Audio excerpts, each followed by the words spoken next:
नमस्कार दोस्तों, आज यूपी की टॉप 50 बड़ी खबरें लेकर हाजिर हैं। अपने जिले की खबर सबसे पहले पाने के लिए कमेंट में अपना जिला जरूर बताएं।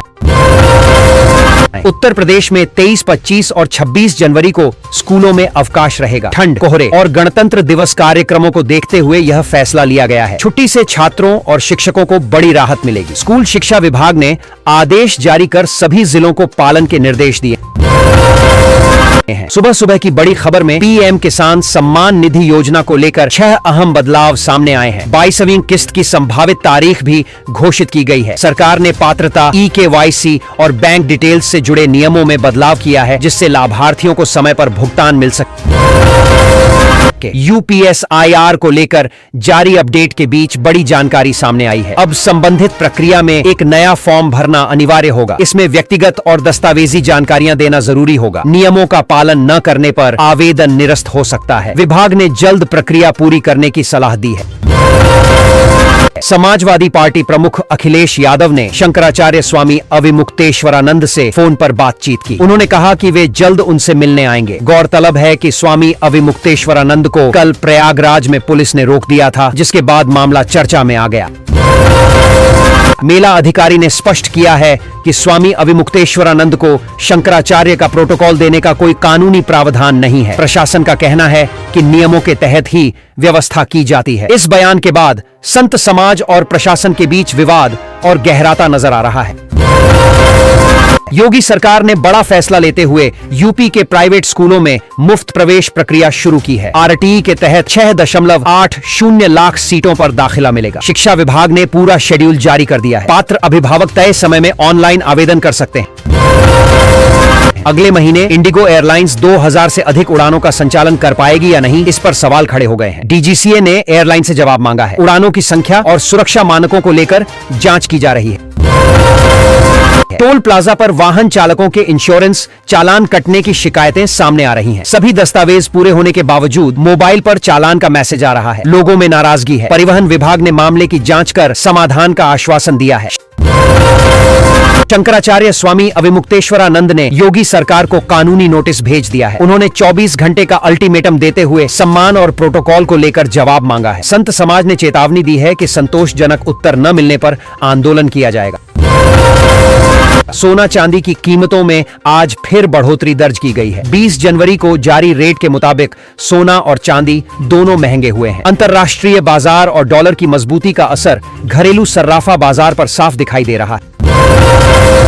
उत्तर प्रदेश में कल से बारिश और ओलावृष्टि का दौर शुरू हो सकता है। मौसम विभाग ने कई जिलों के लिए विशेष चेतावनी जारी की है। किसानों को सतर्क रहने की सलाह दी गई है। तापमान में गिरावट के साथ ठंड बढ़ने के भी आसार हैं।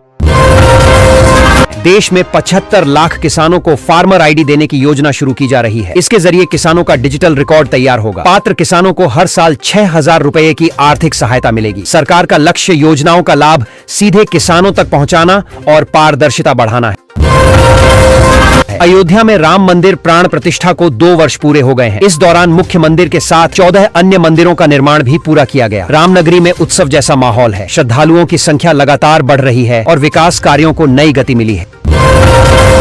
5 करोड़ रुपए का सोना पहनने वाले गोल्डन बाबा पर अब तक 4 बार हमले हो चुके हैं। उन्होंने खुद पूरी आप बीती सुनाई। बाबा के मुताबिक उनकी लोकप्रियता और सोने के गहनों की वजह से वे निशाने पर रहे। पुलिस सुरक्षा बढ़ाने की मांग की गई है।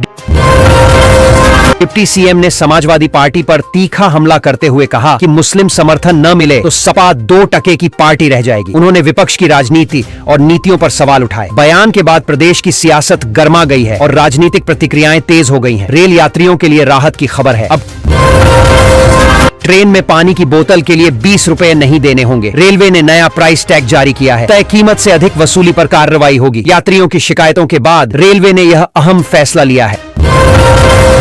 मेरठ के उजैद का आतंकी कनेक्शन सामने आया है। जांच में उसके तार अलकायदा के स्लीपर सेल से जुड़े पाए गए हैं। आरोपी का पिता फल विक्रेता है। सुरक्षा एजेंसियां नेटवर्क की गहन जांच कर रही हैं और अन्य संदिग्धों की तलाश जारी है। भारत का एकमात्र जिला जो 5 राज्यों से घिरा हुआ है, अपनी अनोखी भौगोलिक स्थिति के लिए जाना जाता है। इस जिले का उत्तर प्रदेश से खास कनेक्शन है। प्रशासनिक, सांस्कृतिक और व्यापारिक दृष्टि से यह इलाका बेहद महत्वपूर्ण माना जाता है। 14 2 किलो घरेलू एलपीजी गैस सिलेंडर के नए रेट जारी कर दिए गए हैं। अलग अलग शहरों में कीमतों में बदलाव हुआ है। उपभोक्ता अपने शहर का ताजा भाव चेक कर सकते हैं। अंतर्राष्ट्रीय बाजार और सब्सिडी नीति का असर घरेलू दामों पर दिख रहा है। बोर्ड परीक्षा की तैयारी को लेकर पिता की डांट से नाराज एक किशोर घर छोड़कर चला गया। करीब 50 दिन बाद वह सुरक्षित मिला। लड़के ने खुद वजह बताई। पुलिस और परिजनों ने राहत की सांस ली। काउंसलिंग के जरिए समस्या सुलझाई जा रही है। शादी में नोट उड़ाने का शौक रखने वालों के लिए खास सुविधा है। अब बिना एक्स्ट्रा पैसे दिए 10 और 20 रुपए के नए नोटों की गड्डियां मिल सकती हैं। बैंक और आरबीआई की तय प्रक्रिया के तहत लोग आसानी से यह सुविधा ले सकते हैं। सीजेएम ट्रांसफर मामले को लेकर अखिलेश यादव ने तंज कसते हुए कहा कि उन्हें उम्मीद है सुप्रीम कोर्ट खुद संज्ञान लेगा। उन्होंने सरकार पर निशाना साधा। इस बयान के बाद राजनीतिक बहस तेज हो गई है और विपक्ष लगातार सवाल उठा रहा है। किसानों के लिए बड़ी खुशखबरी सामने आ सकती है। बजट 2026 से पहले पीएम किसान सम्मान निधि की किस्त बैंक खातों में जमा होने की उम्मीद है। सरकार स्तर पर तैयारियां चल रही हैं। किसानों को समय पर आर्थिक मदद देने पर जोर दिया जा रहा है। राजधानी में गर्मियों के दौरान बिजली संकट खत्म करने की तैयारी है। 397 करोड़ रुपए की योजनाओं से बिजली व्यवस्था का कायाकल्प होगा। नए सब स्टेशन और ट्रांसमिशन सिस्टम विकसित किए जाएंगे। इससे निर्बाध बिजली आपूर्ति सुनिश्चित करने का दावा किया गया है।